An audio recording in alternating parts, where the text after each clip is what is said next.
আল্লাহ রাসূল সাল্লাল্লাহু আলাইহি ওয়াসাল্লামের প্রিয় সাহাবী হযরত আবু যর গিফারি রাদিয়াল্লাহু তাআলা মসজিদে নববীর ভিতরে ইতিকাফের মধ্যে বসা। এমন সময় একজন ব্যক্তি আসলো, আসার পরে বলল, আবু যর, আপনি আমার একটা উপকার করেন। আচ্ছা বলেন, ইতিকাফের মধ্যে থাকলে কি কথা বলা যায়? কথা বলা যায়নি, মানুষের লগে কথা বলা যায় না। ইতিকাফে থাকলে মসজিদ থেকে জরুরত ছাড়া বের হওয়া যায় না। একজন ব্যক্তি আসলো মসজিদের নববীর ভিতরে, আবু যর গিফারি রাদিয়াল্লাহু তাআলা ইতিকাফের মধ্যে বসা। এবার ওই লোকটা বলল, আবু যর, আমি বড় বিপদের মধ্যে পড়েছি, আপনার সাহায্য আমার বড় প্রয়োজন। আপনি অমুক একটা ব্যক্তির কাছে গিয়ে যদি একটা কথা বলেন, আমি একটা বড় বিপদ থেকে বেঁচে যাব। আবু যর গিফারি রাদিয়াল্লাহু তাআলা আনহু সঙ্গে সঙ্গে মসজিদ থেকে বের হয়ে যাইতে চাইলেন। পিছন দিক থেকে একজন ব্যক্তি ধরলো, কাপড় টেনে বলল, আবু যর, আপনি কি ভুলে গেছেন আপনি ইতিকাফে আছেন? আপনি তো ইতিকাফে আছেন আবু যর, আপনি কেন মসজিদ থেকে বের হয়ে যান? আবু যর গিফারি রাদিয়াল্লাহু তাআলা আনহু বলো, ও ভাই, আমি ভুলি নাই, আমি ইতিকাফে আছি, আমি ভুলি নাই।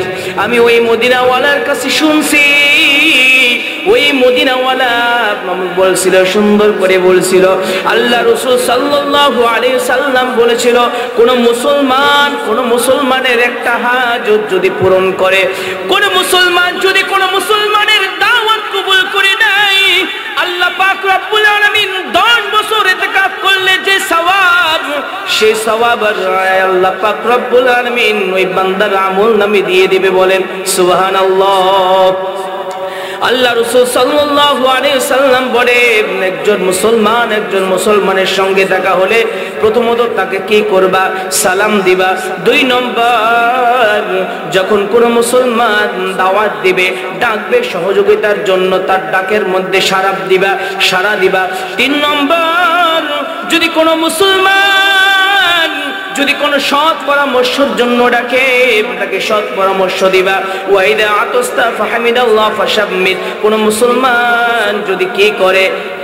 হাঁচি দেয়, তাহলে ওই হাসির উত্তর নিবা। ওয়াইদা মারিতু ফাদাহু ওয়াইদা মাতা ফাত্তাবিউ, কোন মুসলমান যদি মারা যায়, তার জানাজার মধ্যে শরীক হবা।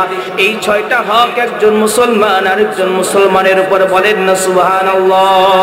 ও দুনিয়ার ইমানদার, আল্লাহ রাসূল সাল্লাল্লাহু আলাইহি সাল্লাম বলে, আন আবি হুরায়রা রাদিয়াল্লাহু তাআলা আনহু, আল্লাহ রাসূল সাল্লাল্লাহু আলাইহি সাল্লাম বলে, লা তাদখুলুনাল জান্নাতা হাত্তা তুমিনু, বলে তোমরা ততক্ষণ পর্যন্ত জান্নাতে প্রবেশ করতে পারবে না। আমরা জান্নাতে যাইতে চাই কিনা? কথা বলে, চাই কিনা?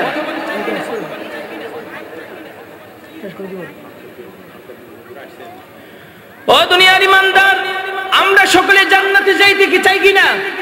আর কথা বলেন, চাই কিনা? জান্নাত চির সুখের ঘর, জান্নাত চির সুখের ঘর, যদি জানতে যদি তুমি, মায়া ভেরা রঙিন পৃথিবী নয়তো সুখের খুনি, মায়া ঘেরা রঙিন পৃথিবী নয়তো সুখের খুনি। এই দুনিয়া চিরস্থায়ী নয়, এখানে সারা জীবন থাকা যাবে। এবার আল্লাহ রাসূল বলেন, যদি কোন মুসলমান জান্নাতে প্রবেশ করতে চায়, লা তাদখুলুনাল জান্নাতা হাত্তা তুমিনু, তুমি যতক্ষণ পর্যন্ত তোমার ঈমান পরিপূর্ণ না হবে, তুমি আল্লাহর জান্নাতে যাওয়া সম্ভব। এবার আল্লাহ রাসূল সাল্লাল্লাহু আলাইহি সাল্লাম বলেন, ওয়ালা তুমিনু হাত্তা তাহাবাবতুম, আল্লাহ রাসূল সাল্লাল্লাহু আলাইহি সাল্লাম বলে, তোমরা যতক্ষণ একজন মুসলমান আরেকজন মুসলমানকে ভালো না বাসবা, ততক্ষণ পর্যন্ত তোমরা মুমিন হতে পারবা। আর প্রথমে কি বলছে? যদি মুমিন না হও জান্নাতে যাওয়া যাবে না। এরপরে বলতেছে, মুমিন হইতে গেলে একজন আরেকজনকে কি করতে হবে? ভালোবাসতে হবে। আমরা মুসলমান একজন একজনকে কি করতে হবে? ভালোবাসতে হবে। কিন্তু আমাদের উল্টা, আমাদের কি? একজন মুসলমান যদি ভালো কাজ করে, এর পিছনে লাড়ি লিয়ে খাড়া থাকে। আর কথা বলেন ঠিক কিনা? একজন আলেম আলেমের পিছনে লাগানো, সমাজে একজন একজনের পিছনে লাগানো। আজকে মুসলমান একজন একজনের পিছনে লাগার কারণে ওই ইহুদি নাসারা কাফের মুশরিকরা মুসলমানদের ঘাড়ের উপর চেপে বসে। কথা বলেন ঠিক কিনা? আজকে আমরা এক নাই, আজকে আমরা দলাদলি, আজকে আমরা তরিকা নিয়ে মারামারি, আজকে দলাদলি আমরা করছি। বিভিন্ন দলাদলির কারণে, তরিকার কারণে, মাযহাব মাসলাক নিয়ে দলাদলি করার কারণে আজকে দলে দলে মুসলমান ভাগ হয়ে যাচ্ছে। কথা বলেন ঠিক কিনা? আর কাফের মুশরিকরা এই সুযোগে মুসলমানদের ওই ফিলিস্তিনের উপরে কি মারে? বোমা মারে। কি মারে? তবে আল্লাহ ছেড়ে দেন কিন্তু কাউকে ছাড় দেন না। কথা বলেন ঠিক কিনা? আজকে যেই আমেরিকা দীর্ঘ অনেকটা বছর আফগানিস্তান সহ, ফিলিস্তিন সহ, ইরাক সহ বিভিন্ন রাষ্ট্রকে তারা জ্বালিয়ে পুড়িয়ে দিয়েছিল, হাজার হাজার মা বোনদেরকে নষ্ট করে দিয়েছিল, হাজার হাজার ঘর বাড়িকে উপর থেকে বোমা ফেলে দিয়ে হাজার হাজার মানুষদেরকে মেরে ফেলেছিল। আমার মালিক কামান ছাড়াম, বিমান ছাড়াম, যুদ্ধ ছাড়াম, অস্ত্র ছাড়া অগ্নিগিরি দিয়ে, আগুন দিয়ে আমেরিকাকে আল্লাহ তাআলা জ্বালিয়ে দিচ্ছে। বলেন আলহামদুলিল্লাহ। আল্লাহ পারে কি পারে না? আল্লাহ পারে কি পারে না? যে আল্লাহ ফেরাউনকে নীল নদের মধ্যে চুবিয়ে মেরেছিল, সেই আল্লাহ এখনো আছে না নাই? এখনো যদি কেউ ইসলাম বিরুদ্ধে কথা বলতে চায়, এখনো যদি কেউ ইসলামী শাসনের বিরুদ্ধে কথা বলতে চায়, তাহলে কিন্তু আমার আল্লাহ তাকেও ছেড়ে দিবেন। ও দুনিয়ার ইমানদার, এরপরে আল্লাহ রাসূল বলেন ওয়ালা তুমিনু হাত্তা তাহাবাবতুম ওয়ালা আওলাদাকুম আলা শাইইন। আমি কি তোমাদেরকে এমন একটা আমল শিখাই দিব না? বলে যে আমল, যে আমল তোমরা করবা তোমাদের একজন একজনের প্রতি তোমাদের ভালোবাসা বেড়ে যাবে। বলেন সুবহানাল্লাহ। এটা কি আমল? আল্লাহ রাসূল সাল্লাল্লাহু আলাইহি সাল্লাম বলে আফশুস সালাম বাইনাকুম, তোমরা সমাজের মধ্যে সালাম বাড়ায়া দাও। সন্তান বাবাকে সালাম দিবে, বাবা সন্তানকে সালাম দিবে, মা সন্তানকে সালাম দিবে, সন্তান মাকে সালাম দিবে, ওস্তাদ ছাত্রকে সালাম দিবে, ছাত্র ওস্তাদকে সালাম দিবে।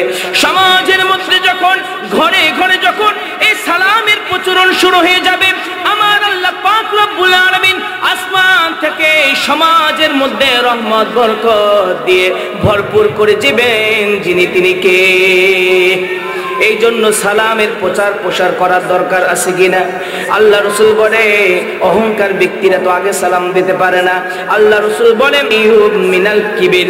আল্লাহ রাসূল সাল্লাল্লাহু আলাইহি সাল্লাম বলে যে ব্যক্তি আগে সালাম দিবে তার মধ্যে কোনো অহংকার, তাহলে যে আগে সালাম দিবে তার মধ্যে কোনো অহংকার নাই। আমরাও কি অহংকারের ভিতর থাকবো না সালাম দিব? কথা বলেন, সালাম দিব কিনা? এবার সালামও তো কয়েক রকম হয়ে গেছে। কেউ বলে সালাম আলাইকুম, কথা বলেন ঠিক কিনা? কেউ বলে কি সালাম আলাইকুম। আবার কেউ দেখবেন রাজনৈতিক নেতারা স্টেজ উঠে আসসালামু আলাইকুম বলে কি বলে না? আবার দেখবেন এক একজনের এক এক সালামের এক এক স্টাইল। কথা বলেন ঠিক কিনা? সালাম যদি শুদ্ধ না হয়, সালাম যদি শুদ্ধ না হয়, তাহলে দেখা যায় কেউ যদি বলে আসসালামু আলাইকুম, তাহলে আপনার উপর অশান্তি হোক, আপনার উপর কি হোক? অশান্তি হোক। এই জন্য সালাম আমাদেরকে শুদ্ধ করে দেওয়ার দরকার আছে কিনা? আছে। প্রথম সালাম শরিয়া বা আলিফ উচ্চারণ সুন্দর করে করতে হবে। আসসালামু আলাইকুম, সবাই বলেন আসসালামু আলাইকুম ওয়া রাহমাতুল্লাহি ওয়া বারাকাতুহু। আল্লাহ তাআলা এইভাবে আমাদেরকে সালাম দেওয়ার তৌফিক দান করুক। সকলে বলি